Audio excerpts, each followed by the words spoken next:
a question? Sure. How long is this going to take? It shouldn't take a whole lot longer. Do you think I can get there before 1:29? Probably not. What's at 1:29? Well, I had a project due at 6 o'clock. Okay.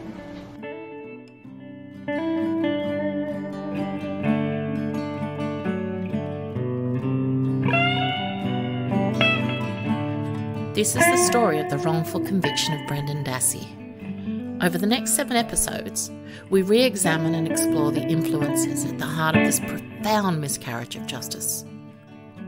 Welcome to the 6th Hour.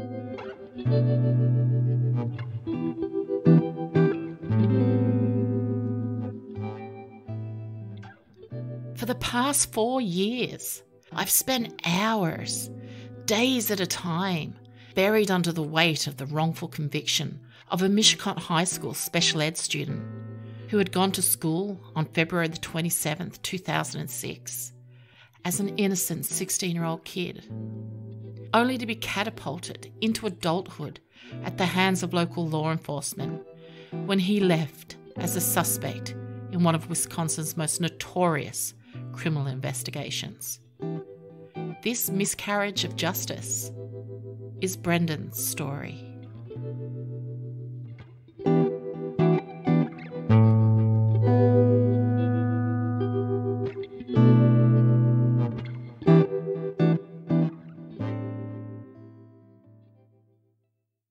You do understand that you're under arrest now?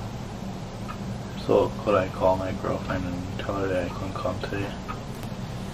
We'll give you an opportunity to do that. Okay? Did you kind of, I mean, honestly, after telling us what you told us, you kind of figured this was coming? Yeah? It was only for 1 day or... Mishcot was a bitter 16 degrees on the morning of March the 1st, 2006. Brendan, a fastidious student, caught the school bus at the end of the gravel driveway of the Avery Salvage Yard just after 7 a.m. to arrive and start his school day by 8. However, on March the 1st, 2006, Detective Mark Wiegert and Special Agent Tom Fassbender would remove Brendan from Mishcot High a little before 10 a.m, forever changing the course of his young life. Leaving the school at 10:05 a.m, they would transport Brendan the 11.6 miles to Manitowoc Sheriff's Department, where the videotaped interrogation, the sum of the state's evidential showcase, would begin and continue over the course of the next 4 hours.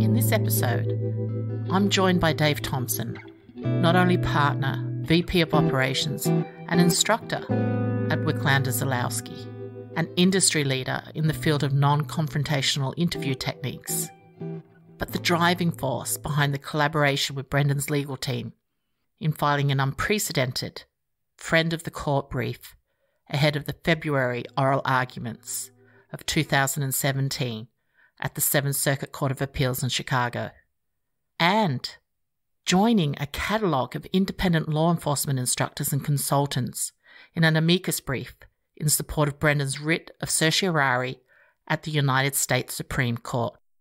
2019 saw Dave join Brendan's legal advocates as they announced filing a petition for clemency with the governor of Wisconsin. Active and informed in his advocacy, Dave joins the 6 Hour to help unpack the techniques and circumstances surrounding the interrogations of Brendan Dassey.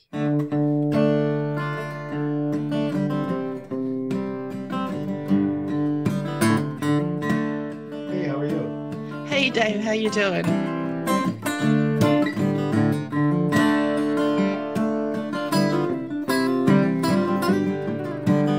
Before we join Brendan in the interrogation room, can you share the watershed moment that spoke to you personally and professionally, and the one that would see you become a leading advocate for Brendan?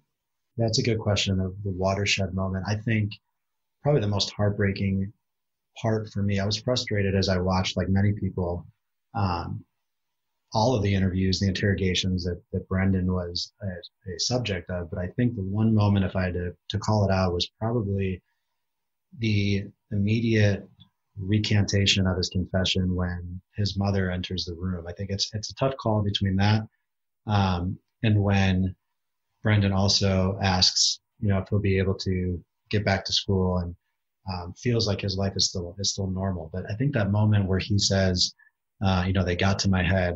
What if what I said isn't, they find out it's not true. Yeah.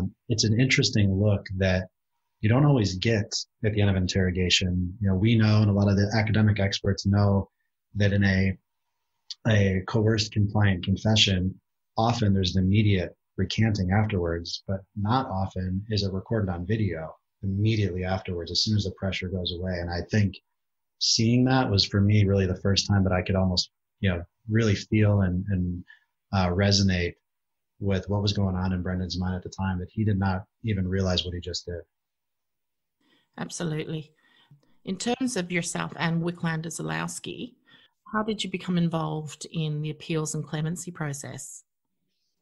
Well, I think, at WZ, we consider ourselves thought leaders in this field of non-confrontational interviewing. And like everybody else, I watched the documentary originally, several years ago now, binge watched over a weekend, and came back to the office here. And it was a pretty simple discussion of, I observed a interrogation, especially of a vulnerable subject, that I didn't feel met, some ethical and moral and research-based protocols that we would normally want to follow. So we came back and we discussed that and realized that, if we don't comment and don't say anything and kind of ignore this issue, is, number one, not in the best spirit of justice. And number two, by ignoring it, in turn, I think condones and supports it. I've got a quote on my wall here that I'm looking at that says, if you are neutral in times of injustice, you've chosen the side of the oppressor. And I think it was, very similar feeling. So the choice was let's at least use this as a platform to educate people. And I'd written an article and then actually presented Brendan's case in front of, at a conference that we hosted, in front of certified forensic interviewers, and was overwhelmed with the support on behalf of Brendan that, hey, this wasn't done the right way. And interviewers, practitioners, investigators agreeing that this wasn't done the right way. So that was really the initiation of our involvement and our interest in it. And from there was connected with, the Brendan's team of both Laura Nyrider and Steve Driesen, and working together with, incredible people like them to just offer our support however we could. So we know that not to be true. And I would also point out that in the amicus brief, I think it speaks volumes that the law enforcement interrogation trainers who joined the amicus brief say they use this interrogation video as an example of what not to do. That's how unreasonable the state court decision was in this case. Trainers use this video to show what not to do. And just for a point of reference for everyone before we begin, can you explain a little between what the differences between a witness interview and a suspect interview? Yeah, well, I think it's a good question. The difference between a witness interview and a subject interview is really relevant to what's the investigator's state of mind when they're entering that conversation. What is the goal of the conversation?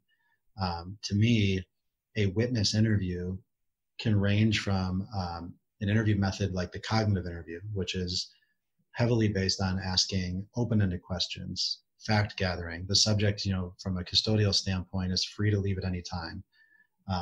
There should not be any presumption of guilt. Really, the aim for that interview is allowing the subject to tell their story, and then that gets supplemented with the other evidence you have in your investigation to try to corroborate or disprove and determine maybe that witness is always a witness, maybe eventually they become a suspect based off of the evidence. In a suspect interview, which traditionally here would be titled as an interrogation, whether we like to use that word or not, that's unfortunately the way that we're kind of defining it here is from an interview to an interrogation. I think one of the biggest differences is that's going to include some type of accusation at some point where the investigator is intending to ask a person if they committed some type of act of wrongdoing. And when you transition into that conversation, different rules apply from a custodial environment, meaning is the person have the freedom to leave? They have a right to an attorney. And do I have evidence that actually points me at this person? And in this case, one of the issues we can get into is there evidence that points me in that direction, or do I just have a theory of the crime and a bias that points me in that direction? But to me, the simple answer to your question is that the underlying commonality to a witness interview and a suspect interview should be, our goal is to get as much reliable information as possible, whether that's a confession or not. I think, the transition from witness interview to interrogation those lines were definitely blurred for Brendan on more than a few occasions. So if we just join Brendan in Crivets on November the 6th of 2005. You tell me if you remember that girl standing there taking a picture. Yeah. Was she? Huh? Why won't you tell me that? I was just trying to think of if I'd seen her. Well, did you see her standing there taking a picture? Yeah.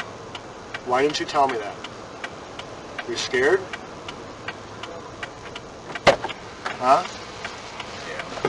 Why are you scared about saying that girl took that picture?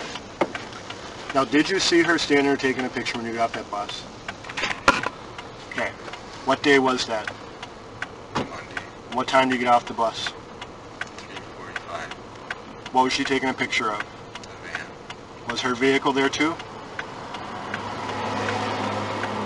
What happened to that girl? She left. She didn't leave. What happened to that girl? Well, she stayed there 5 minutes, then she left. No, that's what you're being told to say. Brennan. What happened to that girl? I don't know nothing. That's all I know. Brennan. What happened to the girl, Brennan?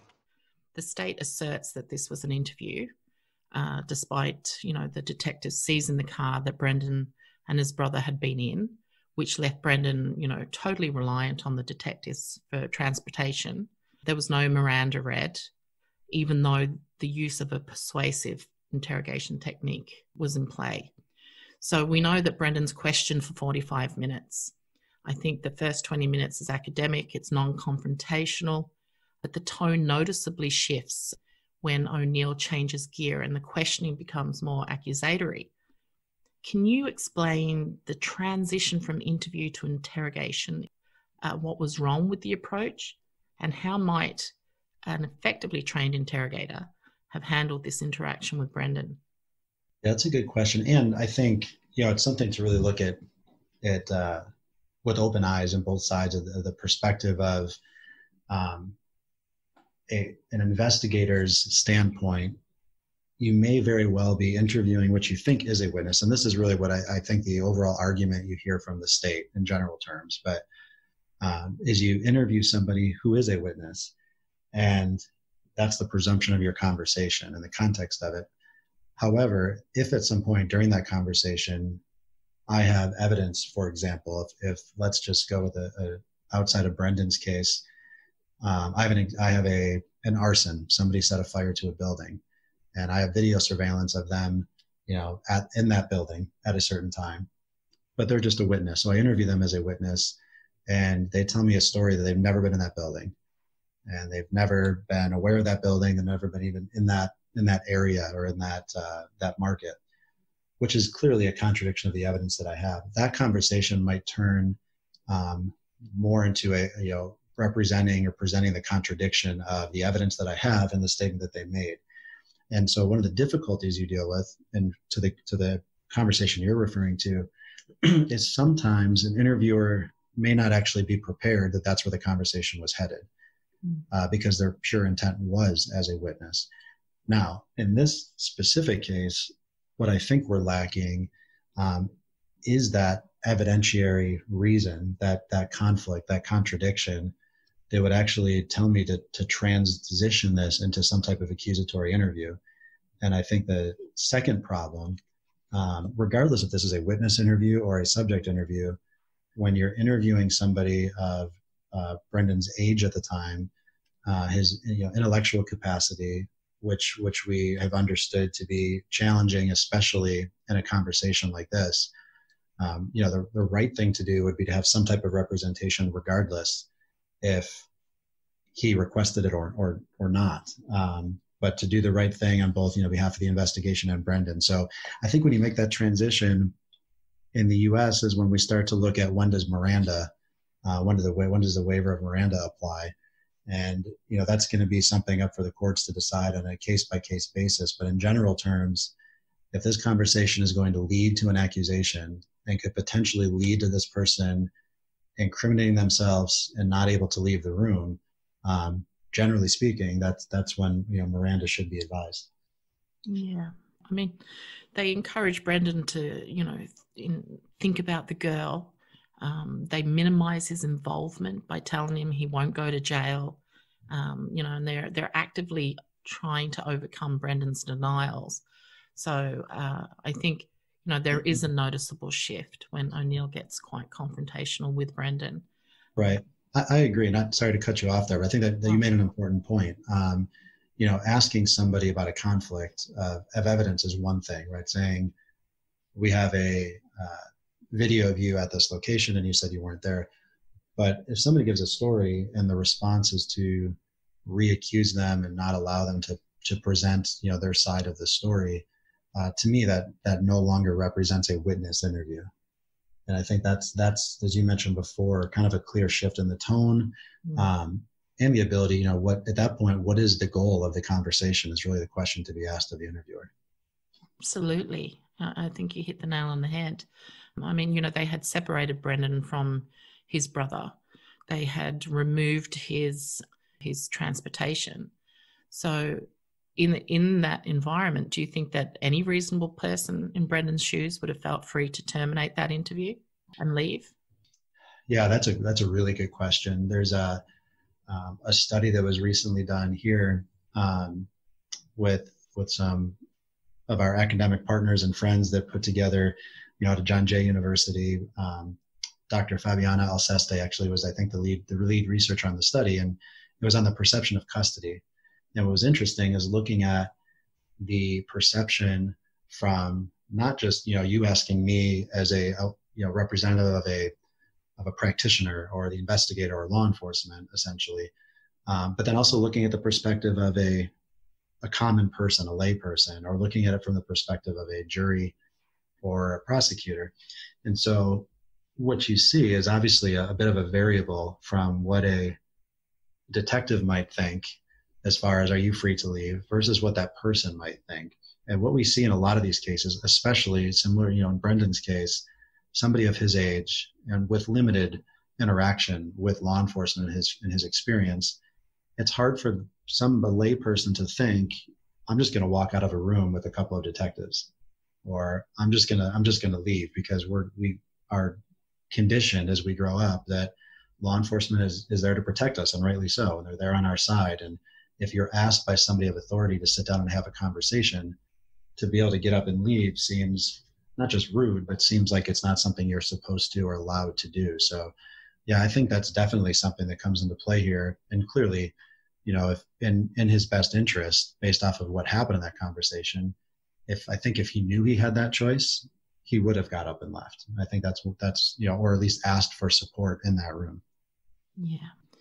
And also, I mean, it's not widely known, but they did conduct a second interview with Brendan on the 10th of November.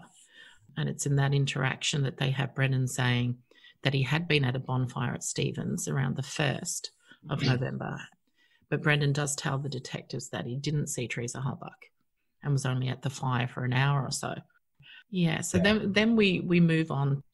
We're getting close to February now, and we know that Kayla Avery, a child herself, has told a story that implicates Brendan and piques the interest of Calumet County investigators Mark Uyghur and Wendy Baldwin. Does reviewing that statement help you remember? Yes. All right. What did Brendan tell you about the fire?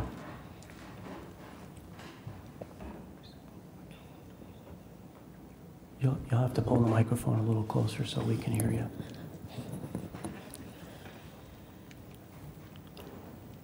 He didn't tell me anything. I kind of made up the statement, and I'm sorry. All right. What did you make up? Tell us what you saying you made up. That he seen body parts in there. He didn't see it. He didn't tell me anything like that, or he didn't see Jesus' body or anything like that. And you also told the officers in a separate conversation that day that Brendan had seen Teresa alive in Stevens' trailer and that she was pinned up in a chair. Yes, but that's not true. All right. So you're telling us you made something up to get Brendan into trouble? Not really. I was just really confused about everything. Now, this results in Detective Uyghur and Special Agent Tom Fassbender removing Brendan from class at Mishicot High on the 27th of Feb. Now, that would be the first of 3 interrogations on the 27th. Right. So this interrogation begins at 12:30 and finishes at 2:14. I call them interrogations, even though at trial, Uyghur asserts that these are witness interviews. What are your thoughts that the investigators bypass the interview phase and move straight into interrogation despite Uyghur's assertion at trial that it was simply a witness interview? Right. Well, and I think what's difficult, and you kind of just referenced this, is there's a benefit to us, and we'll get to the March interrogation a little bit later, with having video recording. And I believe on February 27th, there was, like you mentioned, 3, and one of which there's a video recording, one is audio recorded, and I think one there was no recording. And so what's really difficult, and the reason that recording is so important, and we can get back to your question, but I think this is a good time to educate people on this whole conversation we're having, and this whole, the fascination of the documentary Making a Murderer, and the reason Brendan's case was spotlighted so much. I don't think that would exist if there wasn't at least a video recording of what happened. And so I think it just highlights, even when it's done wrong, how important, or probably especially when it's done wrong, but how important that having either an audio or audio video transcript of the conversation can be to everybody involved in the search for justice here. So when you ask about these conversations on the 27th, I would agree with you from an interrogation standpoint. At this point, we've got a conversation that's leading with, the ones at least that are recorded, more investigator talking than Brendan talking. More leading questions, more over talking of the subject, and clearly, at least, that it's perceived that the investigators had a specific goal in this conversation. That was no longer an alibi type statement, or just tell me more about that event. This was more of a very specific guided conversation with a specific goal in mind. Yeah, for sure. And it's this interrogation that Brendan puts himself for the first time at the crime scene. And I think it also highlights, his compliance to the interrogation method that is being used. But then once we've got the first interrogation at 2:14, it finishes and Brendan goes back to class. He's then removed from school at 3:00 and transported to Two Rivers Police Station. Right. The second interrogation of the day begins at 3:21 and finishes approximately 43 minutes later. Now, there's no lawyer, there's no guardian. It's now that Brendan receives his first Miranda warning, which he waives, as we know many children and innocent people do. And I think it's a valid question to this day whether Brendan understood those rights. And what are your thoughts, Dave, on the Miranda warnings Brendan receives over this day? It's a great observation. I think, sometimes we look at the letter of the law and the spirit of the law when you talk about things like this. And, was Miranda administered as the agency, as the law is written, is one question, but was it administered in the best interest for justice here? Meaning, does the subject actually understand what their rights are and what happens if they waive those rights? And I think clearly, especially with some of the other experts on this case that have looked into Brendan's, intellectual capacity specific to his ability in reading and writing and comprehension, that, understanding his right to counsel or representation, understanding he has the right to, interrupt or stop this questioning, it just seems absurd to me that he would actually feel competent to do that or to understand that himself without somebody really walking him through it, or somebody asking for him to explain it backwards, back to the investigator. So I think that'd be a pretty tough argument, in my personal opinion, that Brendan was fully aware of what his rights were in this conversation, or really that he was a suspect in this incident. I absolutely agree. I don't think, from what we see and from what you read, even going back to the Cribbets interview, we can read the investigators and go, okay, they're thinking Brendan has something to do with this. Then you go into February the 27th, and I think, Wiggett and Fassbender are definitely thinking Brendan has something to do with this. Brendan's oblivious to all of this. He doesn't comprehend the situation that he himself is in. There doesn't seem to be a sense of Brendan feeling any type of danger or discomfort in, these initial conversations. I'm sure it must have been traumatic. It'd be traumatic for anyone. But the idea that he would feel that he could get up and leave, as Brendan has said, he just wanted to help them. Right. And you see that, I think, I've referenced a few times Brendan as a vulnerable or more highly susceptible subject, but, outside of Brendan's case, I think it's something we even see in, the average, I said use the word average, meaning maybe an adult that doesn't have intellectual capacity issues, the common layperson, they also have the same thought process. I'm here to assist if I'm a witness. I'm here to comply for the most part, with law enforcement. But they probably, for the most part, people don't feel like, well, I'm gonna ask for my attorney because now it looks like I'm guilty, right? That's this kind of perspective that we have. Or I don't want to tell the police I don't remember anything, even if I don't, because I want to help them. And so, to go into a whole other topic, we start to deal with more eyewitness misidentification and biases that are formed by the investigator because witnesses lead them down the wrong road, primarily because their goal is to help and they feel like they have to. So I think you extrapolate that to Brendan's situation and it's even worse. Yeah. When we move into the Two Rivers Police Department, for example, I would think that Brendan was in custody for this particular interrogation. We see that, Brendan's positioned in a certain spot in the room. The room is sparsely furnished. There's an observation mirror. And we know that this interrogation leads Brendan into unknowingly inculpating himself. Would you consider this a textbook interrogation setup in terms of the environment that he's placed in? I think it depends whose textbook you're reading. But I think the way you asked the question, I think from the outside looking in, I'm looking at an image of that specific interrogation right now. And you just look at it from the outside in and you've got, two investigators with Brendan, appearing to be in the corner up against the desk. You have one investigator leaning towards him, kind of moving a little bit closer. And so I think, again, to the common person, that's absolutely what this would feel like to me. Is I'm not sure if I'm able to get up and leave. It's, it seems like I've already been even if you use the word interview for the earlier conversations, I've been interviewed multiple times. Now I've been transported to a different location, police department. I'm in this room with two people, two investigators, who essentially are, obstructing my way out. I might appear to be in custody here. So I definitely think that would be a reasonable assumption to make. And why is the environment set up that way? What effect is it, supposed to have on the person being interrogated? I think there's a variety of things you're looking at. I think, when you look at the spatial distance between yourself and another person in any conversation is, you don't want to be so far apart from somebody that it's kind of uncomfortable to disclose personal information or a secret.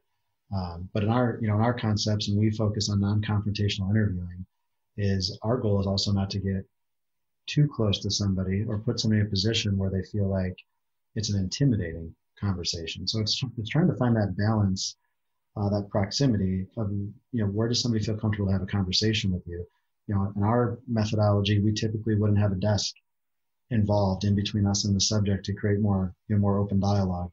If it was a non-custodial conversation, typically we'd have the subject closest to the door so they could get up and leave at any time. Now, one of the things that comes into play when you look at a room setup for an interview or an interrogation is always obviously, the safety of both the officer and the subject as well. So that sometimes can change the landscape. But looking at this, depending on how the investigators were trained, sitting on the edge of the chair and potentially moving closer throughout the conversation, to me, creates this atmosphere of, you and me are having this conversation. There's nobody else involved, and we have to talk about it, or you can't leave. And it's without saying those words is almost the perception, if you're sitting in the subject's chair, that you probably would have.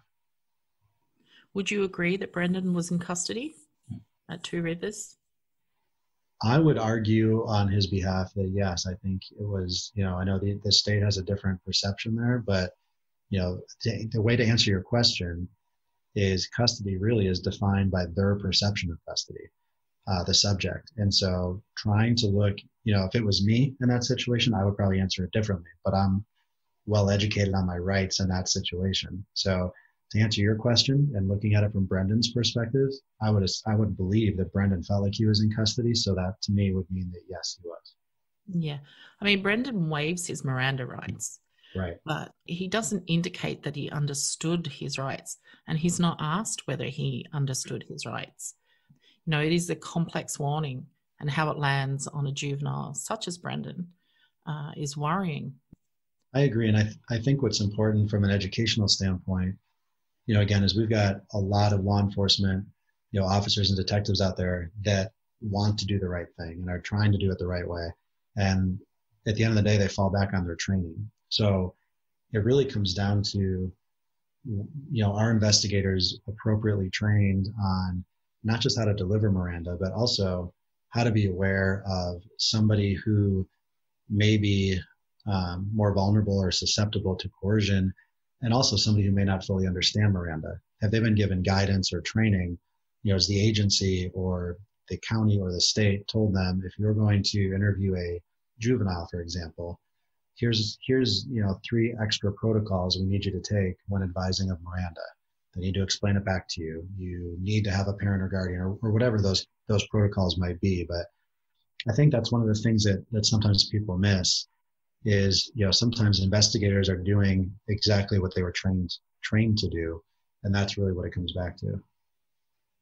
And we also know that, that's not the only interrogations that happen on the 27th. So Brendan is interrogated later that evening.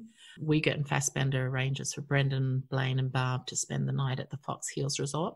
But there's no audio or visual recording of this. Right. There is a document in the case files. Again, there's a murkiness concerned with why it wasn't recorded. But it's the March 1st interrogation and resulting statement that forms the case against Brendan. And it is the only evidence the state has. So if we set the scene, we've got Wiggett and Fassbender remove Brendan from school on the morning of March the 1st. He's transported to the Manitowoc Sheriff's Department. During the drive, he is read his Miranda rights and gives permission to the investigators to collect bleach-stained jeans, which he had spoken of the night before in Fox Hills. They arrive at the police station at 10:43 a.m. A little more comfortable here and stuff, and what we like to do, you had a couple days since we last talked now, which was Monday, and you had a chance to reflect and breathe, I imagine, just, and we, You just lost something. So the only one? I got more in here. Okay. And I kind of call it, to a sense, debriefing in a way, just let you talk to us a little, and we've had also a chance for 2 days now to look at what you said and listen to tapes a little and stuff like that. And we look at that and we say, well, Brendan honestly gave us this information, that information. Maybe I'll call them dots or whatever. And some of the dots, when we look at it, say, well, I think we need some matching up here, just a little tightening up or something. We feel that maybe, I think Mark and I both feel that maybe there's some more that you could tell us that you may have held back for whatever reasons. And I want to assure you that Mark and I both are in your corner. We're on your side. And you, Dave, can you walk us through the techniques used and the process Brendan was subjected to during this pivotal interrogation? The one on March 1st specifically? Yeah. Yes, yeah. Yeah, I think, and that's the one really, I've got a couple important documents. I got a lot of documents in front of me from this case. It's kind of a never-ending pile, which is both overwhelming and inspiring because you see all the different supporters of Brendan here. But looking through, we supported an amicus brief to the United States Supreme Court and another one earlier than that to the federal court, 7th District, and these are really mostly focused on that interrogation on March 1st because you've got just a multitude of different tactics that were used. So, if you look at real high level, then we can kind of break this down. When you get a false confession, and something that you'll hear from and some of your other guests like Dr. Richard Leo, typically false confessions have these three main categories. They've got misclassification, meaning how did we get the wrong person in the room in the first place? And then what biases did that provide? We have coercion. So what incentivized an innocent person to potentially confess? And then the third piece is contamination, which would be, once they did confess, why and how was their confession so detailed and intricate that they didn't actually do it? And so if you apply those kind of three concepts globally to Brendan's case, the misclassification we've already covered a bit with the lack of evidence, the almost presumption of guilt by the investigators in some of these interviews, Kayla coming forward and then Brendan essentially contradicting some of the statements that it seems like in the earlier interviews on February 27th. And so now he's in this room. And when you look at the video, and everybody's seen these clips, on the outside looking in, and the reason I really like this video for training purposes is you don't see physical coercion, right? You don't see when people think false confession, they think torture techniques, and they must have had a phone book and some kind of device to create pain and suffering for the subject to confess. In this case, you don't see that. You see Brendan sitting on a couch. Investigators are relatively further away from him in the beginning, at least, and it seems like a comfortable atmosphere. And so I think what's important is when we dive into the actual text and the transcript of the dialogue here, is you can see it's littered with coercive statements, threats and promises, fact feeding, contamination, and just really a recipe for a involuntary confession with zero reliability.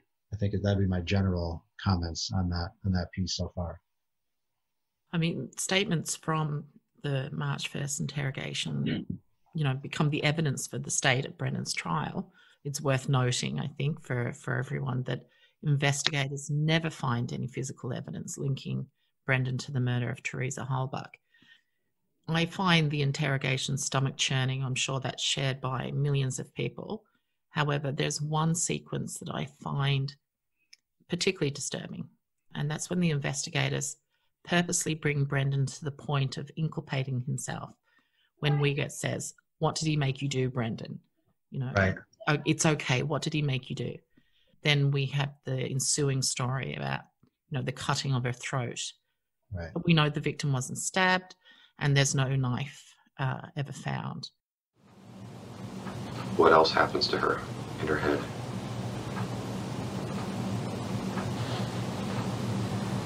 Extremely, extremely important you tell us this, for us to believe you. Come on, Brendan. What else?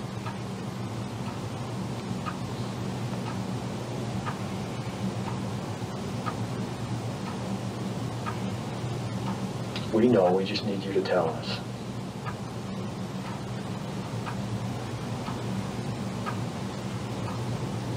That's all I can remember. All right, I'm just going to come out and ask you, who shot her in the head? He did. Why didn't you tell us that? Because I couldn't think of it. This, and you know, there's a lot that leads up to that point, but I agree with you that to me, let's ignore for a second, because I know there's a lot of people out there that have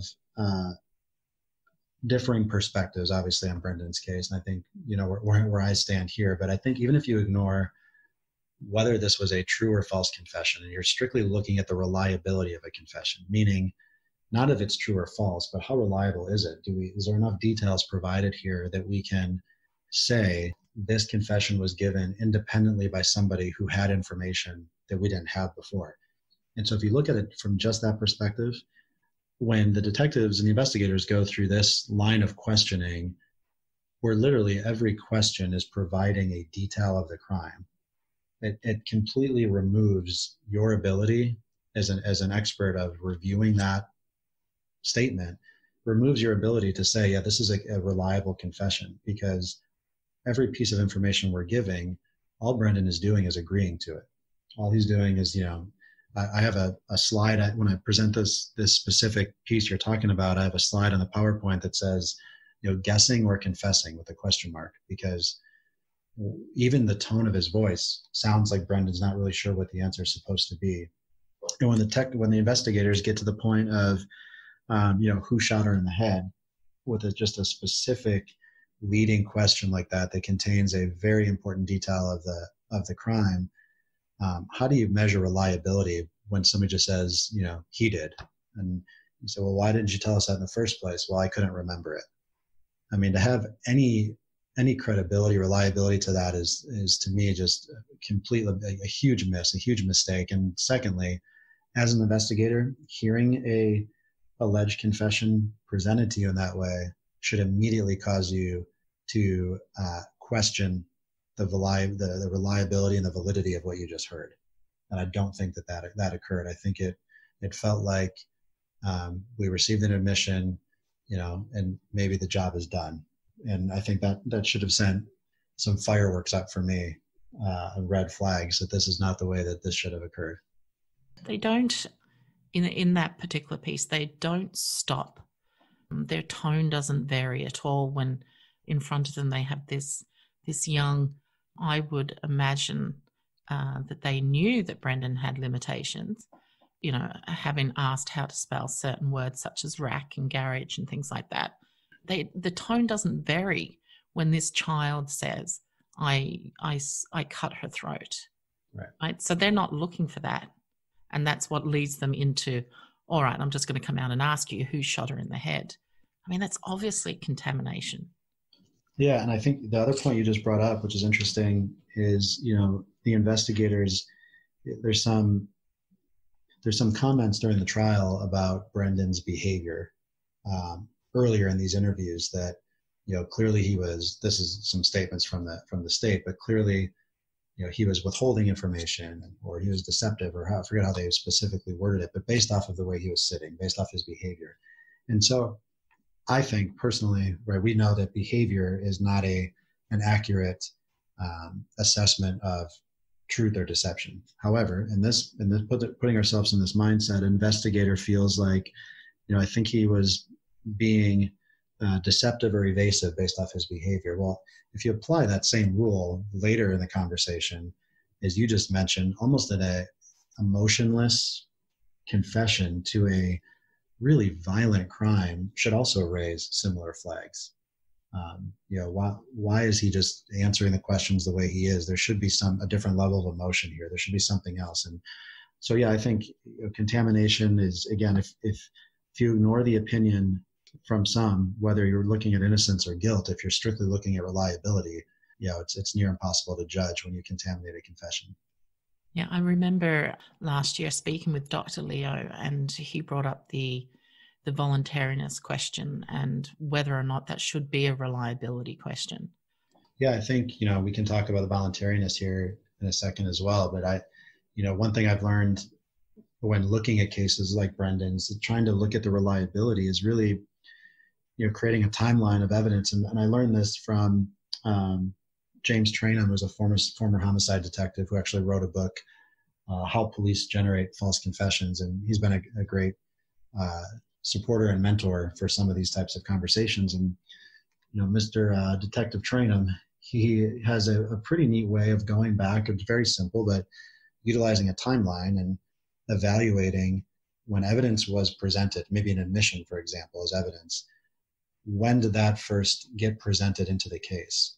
And when you look back and you analyze a case like Brendan's, and something as simple as, he shot her in the head, right? That specific admission is trying to look back. And ideally, if you have a guilty subject with a reliable confession, there's going to be information that they provide to you that were never provided to them. They weren't in the media. They weren't in a crime scene photo that you put on the desk. They weren't in one of your stories you told during an interview.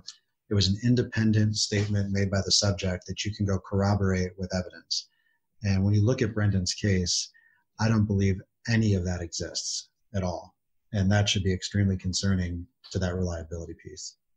And even, when he says, I couldn't think of it, I think, again, there are so many flags for the investigators.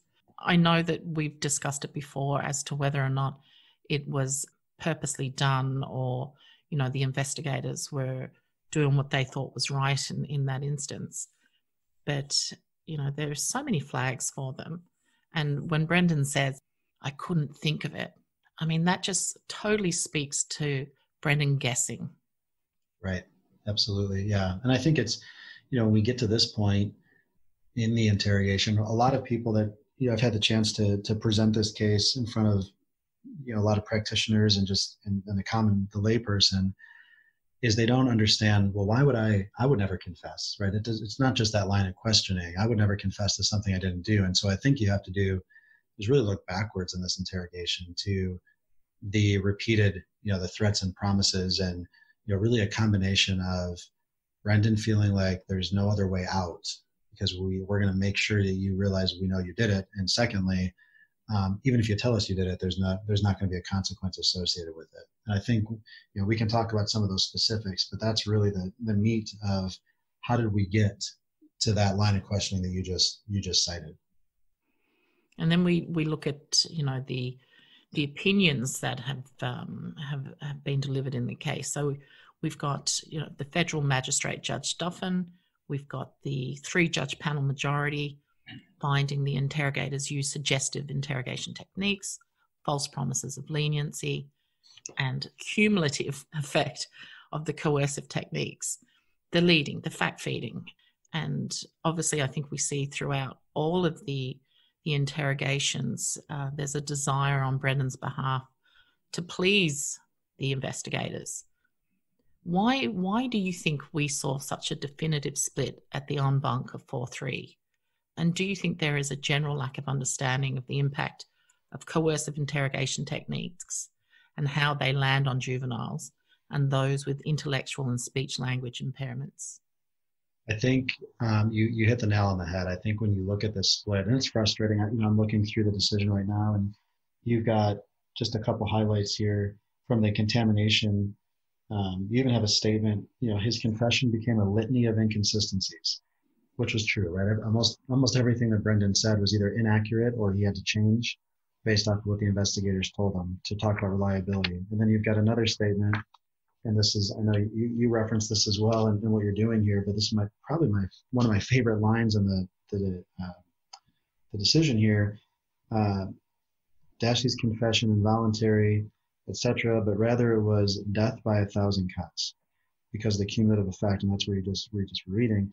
And I think that's what's really difficult in this case, and why you see that divisive split is you don't see a subject pinned up against the wall, physically abused or beaten until they confess. And I think that's an easy one for people to say, well, yeah, clearly that's involuntary.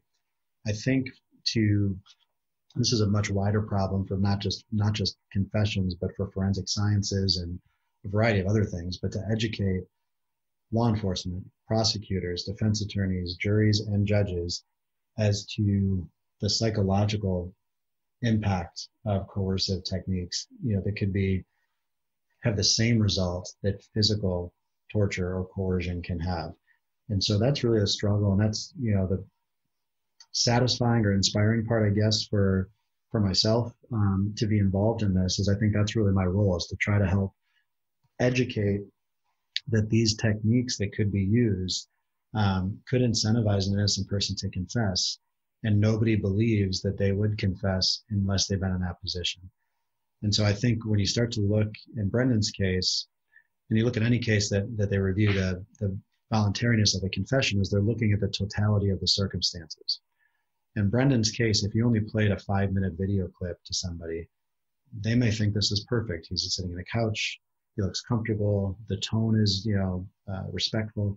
When you watch the entire thing and you add on top of that Brendan's vulnerability, and you see the repeated phrases like, I'm in your corner, I think you're all right, you don't have to worry about things, I stand behind you, honesty will set you free, I'm not a cop right now, it's like I'm your father. When you hear things like that, and you put yourself in the mind of a 16-year-old kid with, the vulnerabilities we've already mentioned, with no representation there, kind of an intimidating environment, you feel like, no, maybe this is legitimate. Maybe I just tell them what they want, whatever they want to hear, I just want to help because I'm supposed to help. There won't be a consequence. And then secondly, every time Brendan tries to tell the truth, you continue to hear things like, we know that's not true. That's not how it happened. Well, didn't it happen this way? And so you have this, putting yourself, and this is all to answer your question of how do you educate, why this divisiveness, is really trying to put yourself in the perspective of somebody who every time you try to give your story, you're told it's not true. And so you come to the conclusion, I'll tell them something that's not true, but I don't want to get in trouble. But now they've told me I won't get in trouble for that thing. So what's the harm in just agreeing at this point? I just want to get out of here. And I think all of that, all those emotions, all those feelings is exactly what transpires at the end of this entire piece. When you hear Brendan ask if he can go back to school, you hear Brendan tell his mom that they got into my head, is really a culmination of these coercive techniques of, I feel like I have no other way out than to just agree with you and hope this all comes, I wake up from this awful dream. Yeah, it's heartbreaking. Knowing what we know from being in the interrogation room with Brendan, can you now take us through what a best practice interrogation process would involve, particularly if you have a developmentally delayed juvenile on the receiving end? And in a best practice interrogation, do you think Brendan's innocence would still make him susceptible to giving a false confession, even in that context? I'll answer your second question first, but I think that's a simpler one. And yes is the answer. I think, no technique, methodology is going to be immune to the possibility of getting false information. If you think about you could just approach somebody on the street in what might be called a tactical interview and just ask them one question and they might give you false information.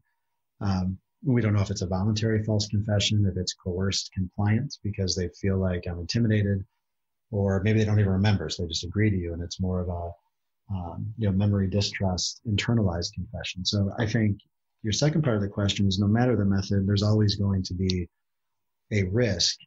The outset of that, right, the impact of that afterwards is to not accept a confession as an end-all be-all. And unfortunately, when we go to a trial, confession holds so much weight. But as an investigator, and prosecutors should really be of the mindset that even if you got a, quote, "I did it," do we have details that substantiate that crime? How can we prove that "I did it" was true, right? Your investigation should never end with "I did it." It should take that as an independent piece of evidence, of testimony, and compare that against the other valuable evidence that you have. And if you have contradictions, your duty is to investigate those, not create a theory that just makes them fit together. So that's the second part. What would be the most appropriate method is a really good question. I think primarily there's a few things that you want to consider. I would absolutely make sure everything is video recorded, which we did do here. Now, not having the entire video played at trial is another obstacle, but at least from an investigator's perspective, I would make sure it's recorded. I think as when you mentioned somebody of Brendan's stature and vulnerability, I think having a representative, whatever that is defined by for this type of interview, would be beneficial for everyone. Obviously for Brendan, but even if you do think this is the suspect, if I have direct evidence that this suspect is implicated in a crime, I want to make sure that the way that I'm conducting the conversation is done appropriately. They have the appropriate representation so that if I do receive a confession, that there isn't an argument to suppress that confession down the road, that I am playing by the rules per se of doing it the right way. So I think having whether it's a guardian, which I know there's a lot of research out there that says that may not even be the best representation, or an attorney, some type of counsel, I think absolutely in a case when you're dealing with a juvenile with some type of mental capacity issues.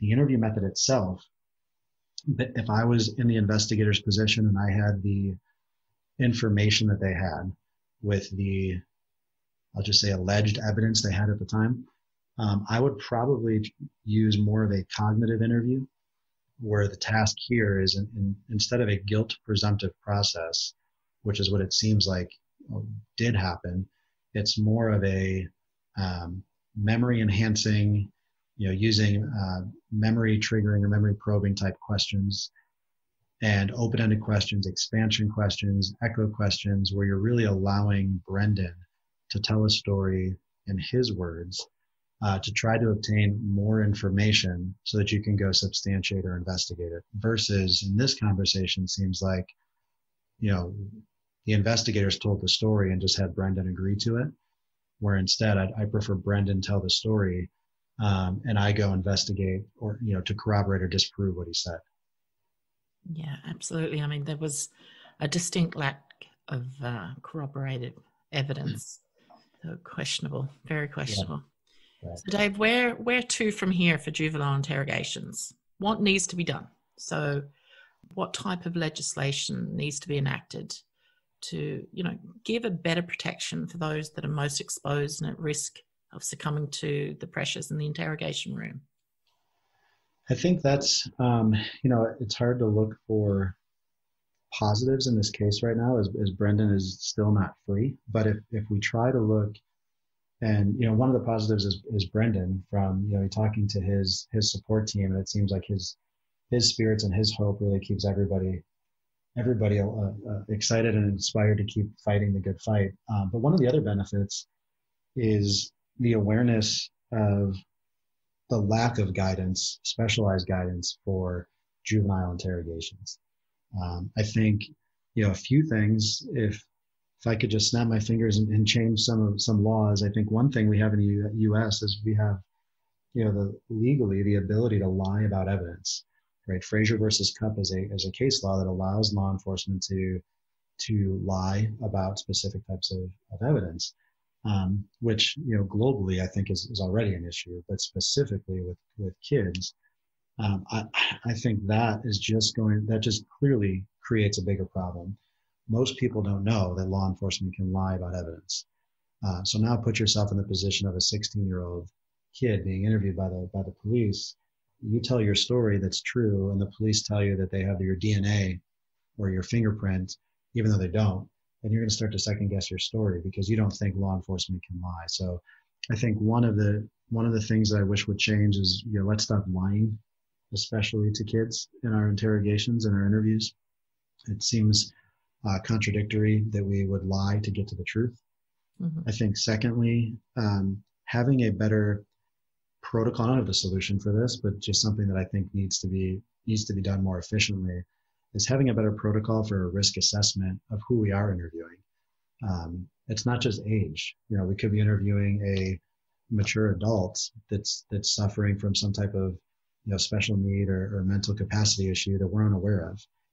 How do we become aware of that without violating their privacy or asking questions we shouldn't ask? But what type of risk assessment are we doing to determine the person I'm talking to, may be more susceptible? In one of the court's responses here, they use the phrase a sliding scale of coercion, based off of what you say to me might be perceived differently than what you said to Brendan. So I think having an ability to measure that would be important.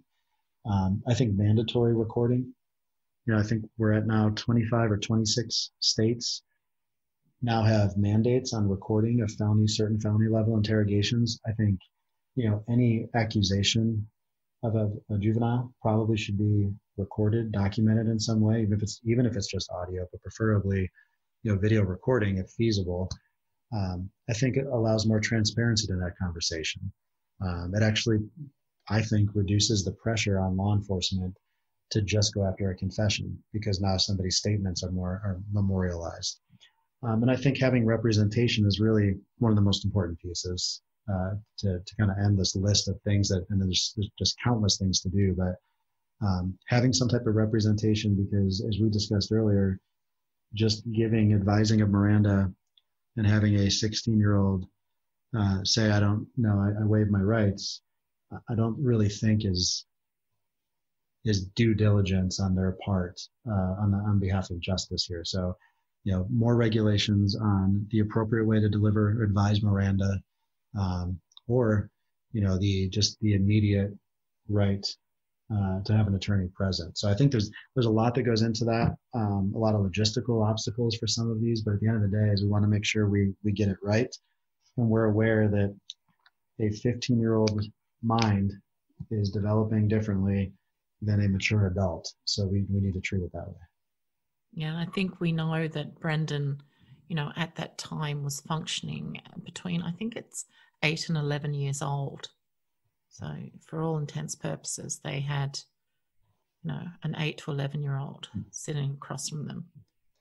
Right. Yeah, that's a good point that you make. And again, I know in Brendan's case, we talked specifically about his vulnerabilities, but we have seen false confessions in a wide range of subjects that are well-educated, adults, and then also, folks like Brendan that have additional challenges. So these same, tools, I guess you could call them, or tactics is probably a better word, of, coercion and threats, promises, consequences that are removed, those types of things can have an impact on anybody and everybody if you find yourself in the wrong place at the wrong time. And it seems so counterintuitive to the pursuit of the truth. If we're lying to kids, why do we need to lie to them? If we have a case, why are we lying to kids? Agreed. And what's important to think is, I've been kind of inspired and humbled by the amount of law enforcement professionals we work with and train, that they have a difficult job, right? Trying to sit down and get somebody to tell you they committed a crime when they do know there's a consequence. So they have no reason to tell you that. They know something bad's going to happen, but as an investigator, you're trying to close this case to represent the victim and to protect the community and to serve justice. And there's a majority of really good, well-intended investigators that, like I said before, at the end of the day, sometimes it just comes down to training, is maybe not realizing that this method I've used, for the last 20 years yes, it works, but it also might work the wrong way. So I think too often we kind of demonize the law enforcement professional, and in some cases that might be accurate, but I think from a majority, it's, what's the culture here? What does the law allow them to do? But then secondly, what have they been trained to do within those guidelines? And I think that's education right there is, I think, where this all can change. Right. Like, we don't know what we don't know. Exactly. Right. Yeah. And what do you hope we see moving forward in Brendan's case? I hope we never stop talking about it. I hope that, and meaning that even, I still have hope that we see a decision that corrects this misjustice at some point. There are still options out there that I know Brendan's legal team could speak to better than I could, but there are still options out there. So I hope, obviously, that a decision can be made that can at least correct this misjustice and allow Brendan to be free.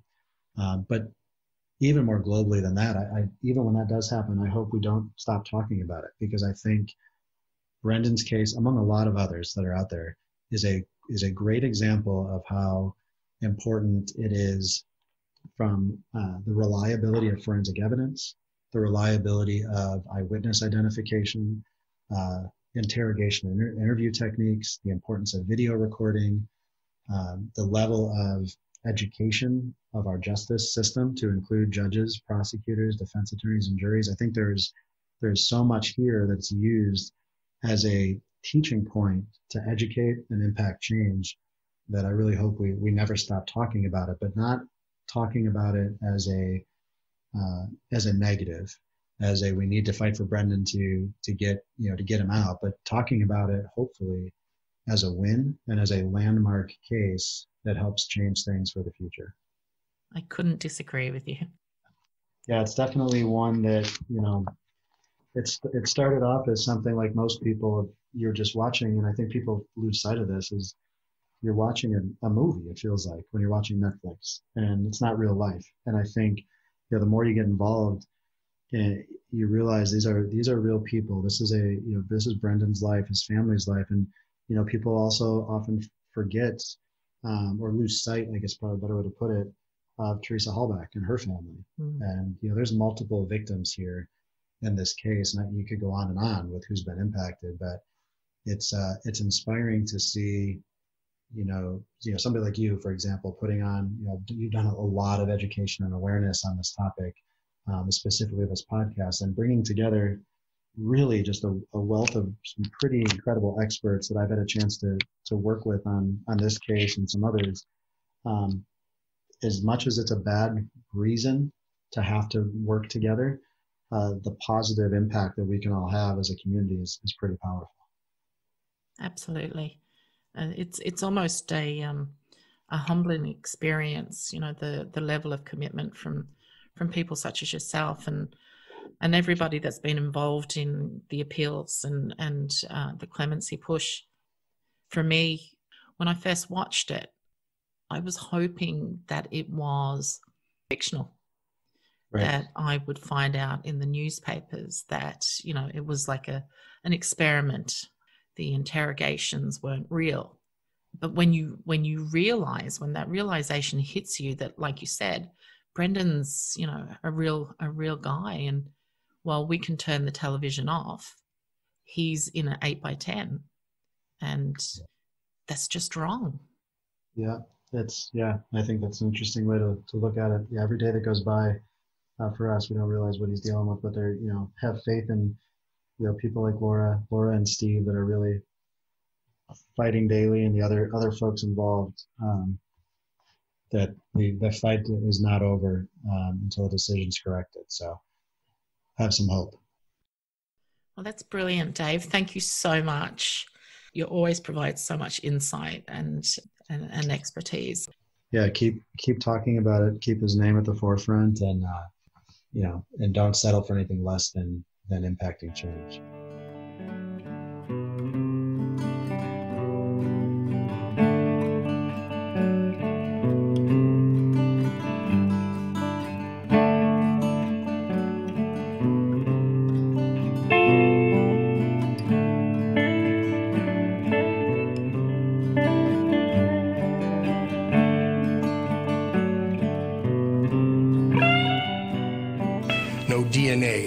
blood, no hair, no fingerprints. Nothing. Not in the RAV4, not in the trailer, not in the garage, not in the bird pit. Nowhere. True confessors don't need help with their narratives. The Chief Judge of the Seventh Circuit of the United States Court of Appeals described this interrogation as a ghoulish game of 20 questions in which Brendan guessed over and over again until he landed on the answer the police wanted to hear. And when he couldn't guess correctly, they led him to the answer they wanted. Who could forget how they directed him to reveal something to her head, Brendan? Or who shot her in the head? This was not a contest that ended with a single knockout blow, but rather an unfair fight that led one federal judge to describe it as death by 1,000 cuts.